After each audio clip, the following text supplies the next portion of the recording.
Dios le bendiga. Bienvenidos a la clase que tenemos hoy, llamados a reflejar la luz de Cristo.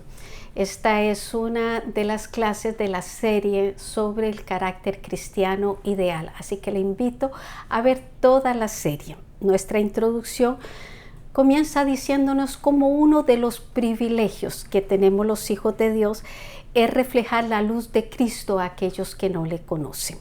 Porque el mundo sabe cómo deben de andar los hijos de Dios. Y un testimonio fiel no solamente es un deber cristiano, sino que es una arma poderosa para reclutar al pecador. Si no, vea lo que dice Mateo 5:16. Así alumbre vuestra luz delante de los hombres, para que vean vuestras buenas obras y glorifiquen a vuestro Padre que está en los cielos. Punto 1. No hay comunión entre la luz y las tinieblas. No debemos de unirnos en yugo desigual con los incrédulos. Vamos a estar en 2 de Corintios, capítulo 6, a partir del verso 14, que nos dice: no os unáis en yugo desigual con los incrédulos. ¿Qué compañerismo tiene la justicia con la injusticia? ¿Y qué comunión la luz con las tinieblas? Recordemos que los privilegios tienen responsabilidades, y una de ellas es obedecer los mandamientos y las ordenanzas de la palabra de Dios. Pablo en este pasaje se refiere a la separación espiritual y ética que debe existir entre los hijos de Dios y los que rechazan creer en el Señor. Porque no hay compañerismo entre la justicia y la injusticia. Compañerismo aquí equivale a compartir o a participar. Y en la otra pregunta que está en el mismo verso se usa comunión, que implica relación íntima. Tan opuesta es la justicia a la injusticia como las propiedades de la luz a las de las tinieblas. Asimismo sucede cuando se aplica a la conducta de los seres humanos. Por esto, un hijo de Dios, en compañerismo con la justicia y en comunión con la luz de Cristo, no podrá sentirse cómodo en un ambiente de oscuridad espiritual, porque no va de acuerdo con su carácter de hijo redimido. Verso 15. Continúa Pablo con su argumento diciendo: ¿y qué concordia Cristo con Belial? ¿O qué parte del creyente con el incrédulo? Decimos: ¿qué acuerdo puede haber entre Cristo, que es la cabeza de la iglesia, con Belial, un término usado para referirse a Satanás? La pureza de Cristo no puede armonizar con la maldad y con la impureza de Belial o de Satanás. ¿O qué parte? Sugiriendo una participación, Hechos 8:21, del creyente con el incrédulo, dejando por hecho que los dos son incompatibles espiritualmente. Punto B. Los creyentes somos el templo del Dios viviente, verso 16. ¿Y qué acuerdo hay entre el templo de Dios y los ídolos? Porque vosotros sois el templo del Dios viviente, como Dios dijo: habitaré y andaré entre ellos, y seré su Dios, y ellos serán mi pueblo. La lista de los motivos para mantener la separación espiritual y ética del creyente con el incrédulo se completa en este verso 16 con la quinta pregunta retórica que nos hace Pablo: ¿qué acuerdo hay entre el templo de Dios y los ídolos? La Biblia establece que Dios, donde habitó en el tabernáculo, fue en el lugar santísimo. Y ahora la iglesia es el templo del Dios viviente. 1 de Corintios 3, 16, 17 y 1 de Corintios 6, 19 al 20. y los ídolos, dice, son abominación al Señor. Romanos 1, 18 al 32. Y en Primera de Samuel 5 del 1 al 7 y en Primera de Reyes 18 del 29 al 39 se nos enseña cómo el poder de Dios venció los dioses de los filisteos y de los cananeos. Así que ya explicada esta separación, Pablo les dice a ellos en aquel tiempo y nos dice ahora a nosotros, ustedes, refiriéndose cuando dice vosotros, son el templo del Dios viviente. Esto para darnos conciencia de la responsabilidad del privilegio de nuestra salvación.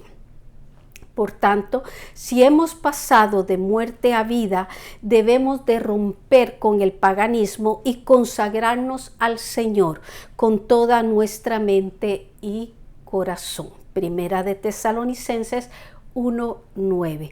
Porque el deseo de Dios es habitar y andar entre su pueblo. Esa fue una de las promesas que se le hizo al pueblo de Israel en Éxodo 25:8 y 29:45. Tenemos nuestra primera pregunta. ¿Por qué no hay comunión de la luz con las tinieblas? Punto 2. Los creyentes deben separarse espiritualmente del mundo. Dios nos recibirá si nos apartamos del modo de vida mundano. Verso 17, por lo cual salid de en medio de ellos y apartaos, dice el Señor, y no toquéis lo inmundo y yo os recibiré. Al ser templo de Dios y pueblo de Él, debe esto movernos a una acción que nos identifique. El sentido es que las acciones o prácticas de los incrédulos deben ser separados del creyente. No ir en su mismo camino de perdición, Isaías 52:11 y Jeremías 51:45, sino que el creyente debe ir en el camino de consagración, de obediencia y de renuncia. Así que podemos resumir la secuencia de este verso en salir, apartarse y finalmente no tocar lo inmundo. El ejemplo que tenemos de ello fue a Naamán el sirio en Segunda de Reyes 5, 17, 18. Cuando él fue limpio y recibió aquella gran obra de Dios, su reacción fue renunciar a postrarse por voluntad propia en el templo del dios Rimón. Y en Efesios 19, del 18 al 19, cuando Pablo los visitó, dice que muchos creyeron al Señor y como fruto de su arrepentimiento, los que habían practicado la magia trajeron sus libros y los quemaron delante de todos. Punto B. Nuestra relación con Dios será como la de padre a hijos.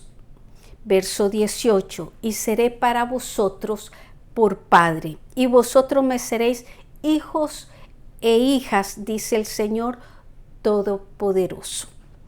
Esta promesa de Dios es para todo aquel que ha recibido al Señor, que cambie su actitud para con el mundo y renuncie a la vida de impiedad que se promueve en él.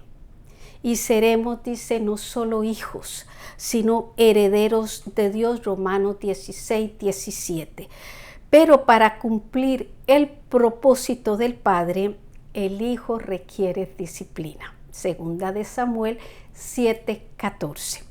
Al principio la disciplina no parece ser causa de gozo, pero después da fruto apacible de justicia a los que en ella han sido ejercitados, nos dice Hebreos 12:11. Porque si invocamos por Padre a Dios, debemos conducirnos en temor todo el tiempo de nuestra peregrinación por esta tierra, nos dice Primera de Pedro 1:17. Nuestra segunda pregunta: ¿quién nos manda a separarnos espiritualmente del mundo? Punto 3. Debemos vivir sin mancha en medio de esta perversa generación. Dios es quien produce en nosotros tanto el querer como el hacer. Continuamos ahora en Filipenses 2, el verso 12, que dice: por tanto, amados míos, como siempre habéis obedecido, no como en mi presencia solamente, sino mucho más ahora en mi ausencia. Ocupaos en vuestra salvación con temor y temblor. Este mensaje para los filipenses no era para que obtuvieran la salvación, sino para que la conservaran. Punto importante. Esto porque no podemos brillar con nuestro testimonio si descuidamos la salvación que hemos recibido por la gracia del Señor. De hecho, las caídas espirituales están directamente relacionadas con el haber abandonado la búsqueda del Señor. Pablo, en este pasaje, inspirado él en la exposición que hace de Cristo en los versos del 5 al 11, lo conduce a exhortar a los filipenses, y él comienza esto con una alabanza a la perseverancia que ellos habían demostrado en obedecer. Y ahora les dice, en su ausencia, ellos debían de continuar haciéndolo, porque recuerde que hay una tendencia a no hacerlo cuando el líder no está presente. Por eso él les dice: ocupaos en vuestra salvación. Eso significa que se esforzaran en obedecer la palabra con temor y que se sometieran al señorío del Señor con temblor. Verso 13. Porque Dios es el que en vosotros produce así el querer como el hacer por su buena voluntad. Es bueno, hermanos, mantener la humildad en este esfuerzo de cooperación para mantener la salvación. Por eso es que se dice: Dios es el que produce el querer. En otras palabras, Él nos da la energía, la motivación, la guianza a través de su palabra, de su Espíritu Santo, como dice, el hacer su buena voluntad. Eso significa que Él nos la promueve a través de diversas formas. Ya les dije algunas: a través de su Espíritu Santo, lo vuelvo a repetir, a través de su palabra, a través de los ministerios en acción. Así que en la vía de que la buena voluntad de Dios se realice, el mismo Dios produce el deseo en los santos para que nos ocupemos en nuestra salvación. Punto B. Los creyentes estamos llamados a resplandecer en medio de este mundo. Eso significa que se puede hacer. Verso 14. Haced todo sin murmuraciones y contiendas. Dios quiere que nuestra obediencia sea perfecta, sea completa. Segunda de Corintios 10:6 en su segunda parte. Para ir logrando esta perfección, debemos hacer lo que se nos manda voluntariamente y con gozo. Por ejemplo, cuando hospedemos a los hermanos, lo debemos hacer, dice, sin murmuraciones. Primera de Pedro 4:9. Verso 15. Para que seáis irreprensibles y sencillos, hijos de Dios sin mancha, en medio de una generación maligna y perversa, en medio de la cual resplandecéis como luminares en el mundo. Para nosotros resplandecer como luminares en medio de una generación dice aquí, maligna y perversa, es necesario. Fíjese, ir de la mano del Espíritu Santo y de su palabra para tratar con nuestra conducta y con nuestro carácter. Creer en las verdades que nos llevan a la regeneración de nuestra mente y de las ideas que tengamos, esto seguido de una santificación. Entonces, y solo entonces, seremos irreprensibles ante otros y sencillos, en otras palabras, puros, sin adulterar, sin mezcla, sin mancha. Esta palabra viene del griego amometos, que se usa casi siempre en la Septuaginta para referirse a aquellos animales que se buscaban para sacrificar al Señor. Debían de ser sin manchas. Verso 16. Ha sido de la palabra de vida para que en el día de Cristo, dice, yo pueda gloriarme de que no he corrido en vano, ni en vano he trabajado, dice Pablo. Segunda de Samuel 23 del 9 al 10. Dice cómo Eleazar, uno de los valientes de David, sostuvo su espada en la batalla de tal forma que dice que su mano quedó pegada a aquella espada. La palabra de vida nos dice Hebreos 4:12 que es espada de dos filos. Les estoy haciendo la referencia con lo que les hablé del valiente de David. Si nosotros tomamos de la manera que tomó Eleazar su espada, nosotros produciremos un aliento o un ánimo tal que le daremos significado y propósito a los que han pagado el precio de nuestro discipulado. Tercera pregunta: ¿cómo logramos vivir sin mancha en medio de una generación perversa? Reflexión. Pablo ha llenado sus cartas de instrucciones importantísimas para inspirarnos a una buena conducta cristiana. Así es como instruye a los santos en su deber de brillar, de ser luminares con su testimonio. Así, cuando invitemos a otros a conocer a nuestro Salvador, no solo lo haremos con palabras, sino con el reflejo de Cristo en nuestra manera de vivir.